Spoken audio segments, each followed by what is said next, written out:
वडाच्या साक्षीने घेतला प्रेमाचा ध्यास, सावित्रीच्या निष्ठेचा आजही आहे सुवास. 7 जन्मांची साथ, विश्वासाचा धागा, सुख दुःखात सोबती हाच जीवनाचा जागा. हॅलो, नमस्कार. कसे आहात सर्व? मस्त आहात ना? मस्तच राहा. सर्वांना सर्वप्रथम श्री स्वामी समर्थ. तुम्हाला सर्वांना आजचा दिवस खूप छान आनंदाचा आणि आरोग्यदायी जाऊ. तर आज आहे वटपौर्णिमा आणि वटपौर्णिमेची जी पूर्वतयारी आहे त्याचा मी काल एक व्हिडिओ पाठवला होता. पण आणखीन काही तयारी असते करायची, तर ते पण मी तुम्हाला थोडक्यात सांगते. तर आईकडे माझ्या ना अशी पद्धत आहे की असे काळे मणी आणतात आणि काळे मण्याची जी पोत असते, तर एका धाग्यामध्ये ना 5-5 मणी किंवा 7-7 मणी आपण ओवायचे. आणि मग हे तुम्ही जे वाण देणार, पहिली जी 5 वाणं असतात, तर त्याच्यामध्ये आपल्याला हे प्रत्येक वाणावरती ठेवायचं असतं. आणि त्यातलंच एक वाण आपण आपल्या मिस्टरांना द्यायचं असतं आणि त्यातला एक धागा म्हणजे हे एक एक जी पोत असते ना 5 मण्यांची, ती आपण स्वतः मंगळसूत्रामध्ये किंवा गळ्यामध्ये घालायची असते. तर आज मी खूप वर्षांनी म्हणेन की मी हातावरती मेहंदी काढली. मला खूप मेहंदीचा शौक आहे, पण इतके वर्ष झाले मी मेहंदीच नाही काढली, कारण सतत कामामध्ये हात असतो, त्यामुळे ती मेहंदी काय धडाची राहत नाही. म्हणून मी अगदी साधी सिंपलच मेहंदी काढली होती. आणि सकाळी लवकर उठली, लवकर सगळं आवरलं. निष्ठाची आज शाळा होती, त्याच्यामुळे लवकर उठणं असंही झालं. आणि मग देवपूजा करायला घेतली. तर आज आहे ना संपूर्ण सगळ्या देवांना बघा ज्या माळा येतात ना, तर त्या माळा मी घातल्या आहेत. आणि नंतर तुम्हाला मी दाखवते की आज देवघर कसं दिसतंय. इतकी सुंदर पूजा म्हणजे देवांनी, स्वामींनी करून घेतली ना, खूप प्रसन्न असं वातावरण घरातलं झालं होतं. आणि खरंच आहे, कुठल्याही सणाची जी सुरुवात आहे ना आपल्या घरातून, आपल्या देवघरातून होते ना, तेव्हा आणखीन मन आतून एकदम छान प्रसन्न होऊन जातं. आणि आता हे ममताताईने ना स्वामींना नवीन पोशाख पाठवला होता. तर म्हटलं आज पौर्णिमा आहे आणि वटपौर्णिमा आहे, तर आजच्या दिवशीच त्याचा श्री गणेशा करायचा, म्हणून आज तो पोशाख स्वामींना घातला आहे. आणि स्वामी इतके सुंदर दिसत आहेत त्याच्यामध्ये, काय सांगू. तर चला आता मी माझी तयारी करून घेतली, कारण मुहूर्त कमी होते खूप. सकाळचे लवकरचे मुहूर्त होते आणि मला जो छान उत्तम मुहूर्त होता ना, त्याच्यामध्ये मला पूजा करायची होती. तर म्हणून मी बाकी सगळं बाजूला ठेवलं आणि पहिली पूजेची तयारी केली. तर आज आहे ना मी जी सासूबाईंकडची पद्धत आहे, म्हणजे सासरची जी पद्धत आहे, तर तशा पद्धतीने मी आज पूजा करणार आहे. दरवेळी आईकडे जेव्हा जाते, तेव्हा ती सगळं जी कोकणातली पद्धत असते, म्हणजे 5 फळं ती कटिंग करायची वगैरे, मग ती पूर्ण पानांवरती टाकायची. तर त्याच्यापेक्षा मी म्हटलं की आपण आंबेच आणू, कारण फळं कटिंग केलेली ना काही वेळेला खराब होतात किंवा खाल्ली जात नाहीत. आणि द्यायला पण असं हे जे फळ आहे ना, एकच फळ, ते द्यायला पण चांगलं वाटतं. तर म्हणून सगळी पूर्ण तयारी आता करून घेतली. पूजेचं ताट पण करून घेतलं आहे. चला, तर आता छान तयारी झाली आहे संपूर्ण. मी तुम्हाला दाखवलं की काय काय आपण पूजेसाठी घेतलं आहे. आणि आमच्या इथे बिल्डिंगमध्ये, सोसायटीमध्येच आहे छोटंसं वडाचं झाड, तर तिथे कदाचित पहिला नंबर माझंच लागणार आहे. तर चला बघूया कोण आलंय नाही आलंय, पूजेला जाऊया. चला आता 10:15चा जो 10:40पर्यंतचा जो मुहूर्त आहे, तर त्याच्यामध्ये मला पूजा करायची आहे. चला, तर हे झाड आहे ना आमच्या सोसायटीच्या आवारामध्येच आहे, म्हणजे क्लब हाऊस आहे. तर त्याच्या बाजूलाच हे मोठं झाड आहे त्याच्या साईडला. कुठलं आहे ते मला कळत नाही आहे, पण त्याच्या बाजूलाच हे वडाचं झाड उगवलं आहे. आणि म्हटलं बरं झालं, बाहेर कुठे जाण्यापेक्षा इथे जवळच झाड आहे, तर आपल्याला लवकर पूजा करता येईल. जो 10:40पर्यंतचा मुहूर्त होता ना, त्याच्यासाठी मी घाई केली, कारण 10:15लाच म्हणून मी पूजेला आली. आणि जर प्रत्येकाची आपण वाट बघत बसलो, तर मग आपल्याला पण पूजेला खूप उशीर होऊन जातो, कारण प्रत्येकाची घरी काही ना काही कामं, बऱ्याचशा जबाबदाऱ्या असतात. तर म्हणून म्हटलं चला आपण लवकर जाऊन पूजा करून घेऊ. तर पूजा करायला जाताना बघा असा एक दिवा घेऊन जायचा, एक तेलाचा दिवा आणि एक तुपाचा दिवा. त्यानंतर सुरुवातीला पहिले आपण झाडाला पाणी घालायचं, वडाला. आणि हे सगळी पूजा करता करता तुम्ही श्रीसुक्तमचं पठण करा, किंवा तुम्ही कुलदेवीचं नामस्मरण करा, किंवा तुम्ही स्वामींचं नामस्मरण करा. त्यानंतर झाडाला आपण दूध अर्पण करायचं आहे आणि त्यानंतर पुन्हा पाणी अर्पण करायचं आहे. म्हणजे बऱ्याच जणींना पूजा कशा पद्धतीने करायची ही माहिती नाही आहे, तर म्हणून मी सोप्या पद्धतीने तुम्हाला सांगते. त्यानंतर आपण जी खायची पानं नेलेली असतात 2, त्याच्यावरती सुपारी आणि शिक्का 1 रुपयाचा नाणा, तर गणपतीची जी आपण स्थापना करतो, पूजा करतो, तर ती करून घ्यायची. त्यानंतर आपण वडाला हळद, कुंकू, अक्षदा, फूल हे सगळं अर्पण करायचं. पूजेचा व्हिडिओ मी कधीच आधी करत नाही, कारण जेव्हा आपण प्रत्यक्षात पूजा करतो ना, त्यामागची ती भावना वेगळी असते आणि फक्त दाखवण्यासाठी जी पूजा करतो ती मला वेगळी वाटते. तर करणफणी जे आपण ओटी भरताना, देवींची ओटी भरताना घेतो, तर ती करणफणी ठेवायची. त्यानंतर कापसाचं वस्त्र घ्यायचं, कापसाचं वस्त्र अर्पण करायचं. त्यानंतर हार किंवा फुलं तुम्ही नेली असतील तर ती तुम्ही वडाला अर्पण करायची. मोठं वडाचं झाड असल्यानंतर ना, ज्या पारंब्या असतात त्याला आपण हार लावतो. पण हे छोटंसं झाड आहे अजून सध्या, तर म्हणून मी इथे त्याला अशा प्रकारे हार तो छान बांधला. आणि माझ्या आधी मला वाटतं 1-2 जणींनीच पूजा केली असेल, कारण सकाळी लवकर एवढं पूजेचं जमत नाही. सगळं आटपून नंतर सगळ्या पूजा करायला येतात. त्यानंतर जो तुपाचा दिवा आहे तो त्याच्यासाठी मी अशी पणती नेली होती, की ज्याच्यामध्ये तुपाचा दिवा व्यवस्थित तिथे लावता येईल. आणि पावसाने कृपा केली होती, त्याच्यामुळे मला पूजा अगदी व्यवस्थित करता आली. तर आपल्याला इथे नैवेद्य दाखवायचा आहे, तर मी खडीसाखर नेली होती. तुम्ही साधी साखर जरी नेली नैवेद्याला तरी चालते. त्यानंतर मग आपण धूप, दीप, आरती, कापूर न्यायचा आहे, कापराने आरती करायची आहे. त्यानंतर अगरबत्ती लावायची आहे. त्यानंतर मी धूपसुद्धा नेला होता.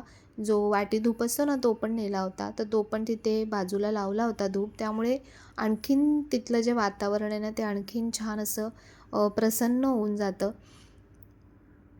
सुरुवातीला मला पण पूजा कशी करायची वगैरे माहिती नव्हतं, तर तेव्हा आई एक-एक सांगायची आणि त्याच्यानुसार पूजा करायची. पण आता हळू सगळ्या गोष्टी आपण शिकून घ्यायच्या, की कशाप्रकारे पूजा करायची. त्यानंतर नारळ ठेवायचा तिथे, नारळ अर्पण करायचा. त्यानंतर आपण जे वाण वडाला ठेवायचं तर ते वाण इथे ठेवायचं. आणि नंतर सगळ्यात महत्त्वाचं जे म्हणजे वडाला आपल्याला 7 फेऱ्या मारायच्या असतात. तर जो धागा आपण नेलेला असतो, तर तो धागा तिथे अडकवायचा आणि वडाला 7 फेऱ्या मारायच्या. तर जेव्हा मोठं वडाचं झाड असतं बघा, तर तेव्हा भरपूर मोठा म्हणजे एवढी गुंडी मला असं वाटतं पूर्ण 7 फेऱ्यांना संपत असेल.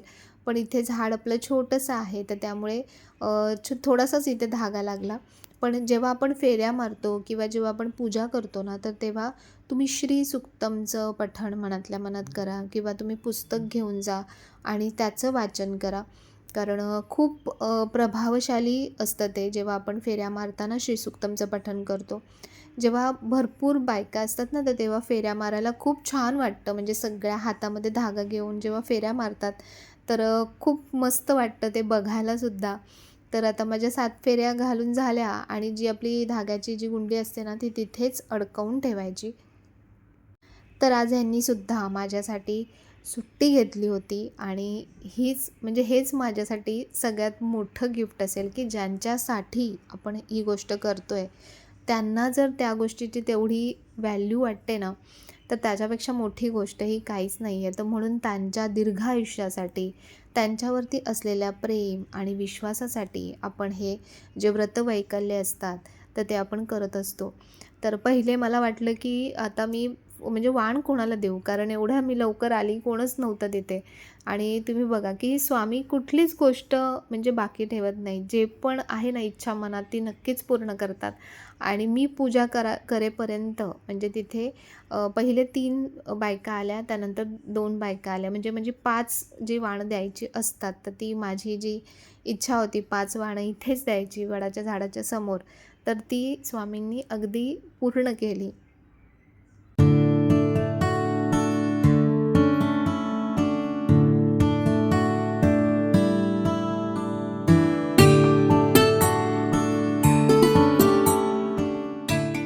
जेव्हा आपण पूजा करायला जातो ना, तर तेव्हा तुम्ही जी वडाची पानं असतात, त्याच्यामध्ये आपल्याला वाण द्यायचं असतं. तर पानं, फळ तुम्ही घेऊन जात असाल तर ते किंवा तांदूळ किंवा गहू जे तुम्ही त्याच्यामध्ये वाणामध्ये देणार आहात, तर ते एक्स्ट्रा आपण पिशवीमध्ये घेऊन जायचं.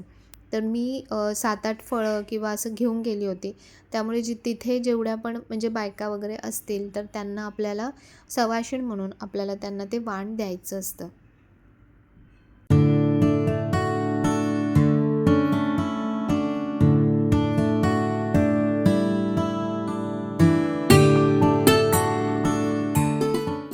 त्या वडाच्या झाडाला एकच मनापासून प्रार्थना केली, की सगळ्यांना सुखी ठेवा, सगळ्यांना चांगली बुद्धी द्या आणि सगळ्यांचं कल्याण करा आणि मला अखंड सौभाग्याचा आशीर्वाद द्या. तर घरी आल्यानंतर मग बाकीची जी पूजा होती ना, तर ती मी पूर्ण केली. कारण सकाळी लवकर एवढ्या जायचं होतं म्हटल्यानंतर सगळं एकदम होत नाही. कारण माझी पूजाच व्हायला मला खूप वेळ झाला. तर म्हणून तुळशीची पूजा बाकी होती. त्यानंतर धूप वगैरे लावायचं बाकी होतं. तर ते सगळं आल्यानंतर केलं आणि आज त्यातल्या त्यात पौर्णिमा आहे म्हटल्यानंतर आज सगळ्या आपण काही ना काही एक्स्ट्रा ज्या पूजा असतात किंवा सेवा असतात, तर त्या आपण करत असतो. तर तुळशीला म्हणजे तुळशीची जी पूजा असते ना, ती खूप महत्त्वाची असते पौर्णिमेच्या दिवशी. तर म्हणून तुळशी मातेला छान हळदी-कुंकू अर्पण केलं, फुलं अर्पण केली, त्यानंतर धूप दाखवला आणि छान तुळशी मातेचे पण आशीर्वाद घेतले. जेव्हा तुम्हाला वाण द्यायला कोणीच सवाशीण मिळत नाही, तर तेव्हा तुम्ही तुळशीच्या इथे सुद्धा तुमचं जे वाण आहे ना, आपण जे देतो आजच्या दिवशी, तर ते तुम्ही तिथे तुळशीला अर्पण करू शकता.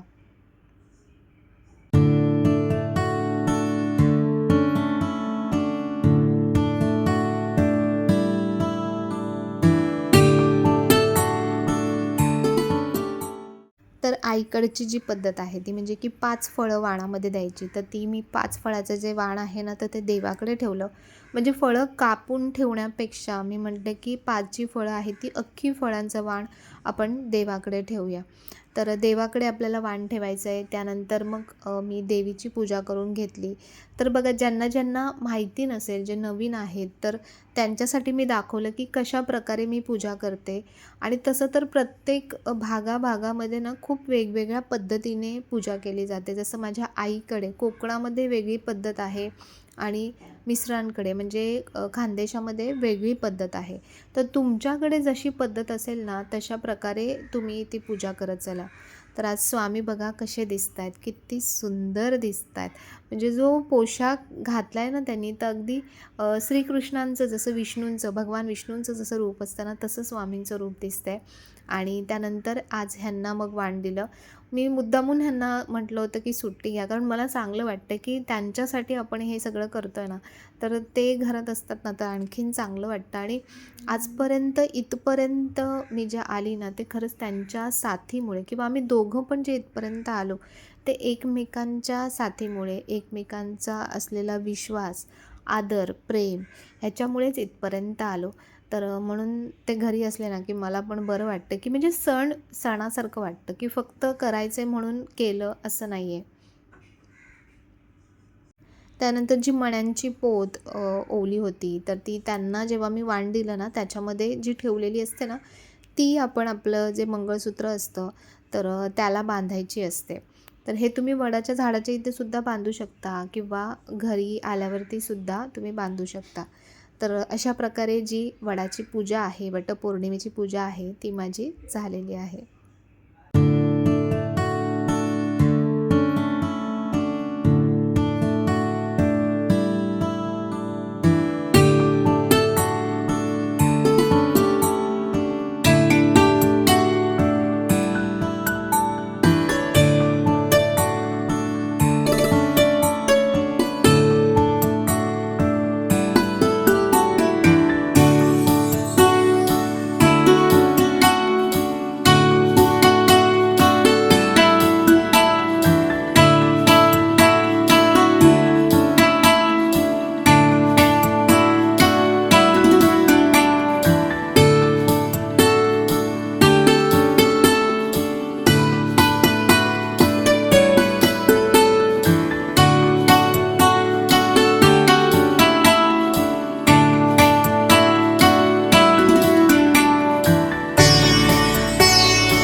तर अशी आजची पूजा खूप सुंदर, खूप छान झाली. देवपूजा पण छान झाली आणि माझी वटपौर्णिमेची पूजा पण खूप छान झाली. इथे जवळच झाड होतं, तुम्हाला दाखवलं की सोसायटीच्या आवारामध्ये झाड होतं आणि त्याच्यामुळे खूप छान व्यवस्थित शांत अशी पूजा करता आली. पहिले मी आईच्या इकडे जायची पूजा करायला, पण एवढं सगळं घेऊन जायचं, त्यानंतर जायचं सगळं आणि तिथे असायचं, सगळे एकत्र यायचे. पण ह्यावेळेला वहिनीला पण करायचं नव्हतं आणि म्हणजे सगळे ज्यांच्या त्यांच्या इथे पूजा करत होते आणि मला पण इथे जवळच छान वडाचं झाड होतं, तर म्हणून जवळच पूजा. आणखीन एक माझी इच्छा होती, ती म्हणजे की मला ना आज खरं तर वडाचं झाड लावायचं होतं. कारण ज्या वडाच्या झाडाकडून आपण अखंड सौभाग्य प्राप्तीचं आशीर्वाद घेतो, जो वड आपल्याला इतके छान आशीर्वाद देतो, तर त्या वडाला समजा जेवढ्या बायका सगळ्या वडाची पूजा करतात, तर जर सगळ्यांनी वटसावित्रीच्या दिवशी, वटपौर्णिमेच्या दिवशी जर सगळ्यांनी एक एक वडाचं झाड लावलं, तर काय भारी होईल. मला वाटतं खूप मस्त होईल. जिथे मोकळी जागा आहे ना, तिथे आपण लावायला पाहिजे खरं तर वडाचं झाड. तर आज मला लावता नाही आलं आहे, पण हा जो विचार आहे ना, हा मी डोक्यात ठेवला आहे. आणि कारण ओपन स्पेस मिळत नाही आहे जास्त करून, म्हणून ह्यांनी पण विचारलं 1-2 ठिकाणी, पण इथे जवळपास तर कुठेच जागा नाही आहे, थोडंसं लांब आहे ते जायला. तर म्हणून आम्ही विचार केला की मधल्या दिवशी कधीतरी आपण छान जाऊन वडाचं झाड लावूया. कारण आता बघा पाऊस पडतो आहे, तर तुम्हाला पाणी घालायची सुद्धा गरज पडणार नाही, आपोआप ते झाड छान वाढणार आहे मस्त. आणि वडाचं झाड, पिंपळाचं झाड हे सगळ्यात जास्त ऑक्सिजन रिलीज करतं. तर म्हणून आपल्याला जर आपला निसर्ग वाचवायचा आहे, आपली पृथ्वी छान झाली पाहिजे, पहिल्यासारखं छान निसर्ग व्यवस्थित झाला पाहिजे, तर आपल्याला झाडं लावण्याचा जो इनिशिएटिव्ह आहे तो घ्यायलाच लागेल, त्याच्याकडे दुर्लक्ष करून चालणार नाही. तर म्हणून माझं प्रत्येकाला ही रिक्वेस्ट असेल की म्हणजे प्रत्येकाला ही विनंती आहे खरं सांगायला गेलं तर, की तुम्ही वडाचं झाड आहे ना, निदान आजच्या दिवशी ना आपण काय करूया, पुढच्या वर्षीपासून हे करूया खरंच, की आजच्या दिवशी काय करायचं, आणायचं, कुंडीत लावायचं झाड, छोटं रोप आणा, कुंडीत लावा वडाचं आणि ते खाली ठेवा, घरात नका ठेवू, कारण वडाचं झाड घरात ठेवायचं नसतं. तर ते खाली ठेवायचं आपल्या सोसायटीच्या आवारामध्ये वगैरे, आणि नंतर थोडं मोठं झालं ना की मग ते छान मोकळी जागा शोधून तिथे तुम्ही लावा. आणि ती खऱ्या अर्थाने मला असं वाटतं की आपल्या हातून पूजा होईल. कारण फक्त दुसऱ्याकडून म्हणजे निसर्गाकडून पण फक्त घेणं हे अपेक्षित नसावं. आपण दिलं पाहिजे काहीतरी निसर्गाला. तर म्हणून आपण काय देणार आहे असं मोठं, तर ही संकल्पना मला खूप आवडली की आपण वटपौर्णिमेच्या दिवशी सगळ्या बायकांनी आपण मागण्यापेक्षा आपण वडाचं एक झाड लावलं ना, तर तुम्हाला कसं वाटतंय? मला ही आयडिया खूप भारी वाटली की अगदी मनापासून म्हणजे पूजा केल्याची जी भावना आहे ना, ती अगदी समाधान वाटेल. जेव्हा आपण ते झाड लावू ना, तेव्हा खूप समाधान वाटेल. तर पुढच्या वर्षी मी नक्कीच ती गोष्ट करणार आहे. ह्यावर्षी तर आता मध्येच कधीतरी लावेन, आणणारच आहे, पण पुढच्या वर्षी तर म्हणजे ह्याच दिवशी मी झाड लावेन वडाचं. तर तुम्हीसुद्धा, तुम्हाला काय वाटतं ह्या संकल्पनेबद्दल ते पण मला नक्की सांगा. तुमची आजची पूजा कशी झाली ती पण मला नक्की सांगा. आणि आजचा व्हिडिओ जर तुम्हाला आवडला असेल तर व्हिडिओला नेहमीप्रमाणे लाईक, शेअर, सबस्क्राईब नक्की करा. पुन्हा भेटूया आपण अशा छानशा व्हिडिओमध्ये. तोपर्यंत सर्वांना बाय आणि सर्वांना श्री स्वामी समर्थ.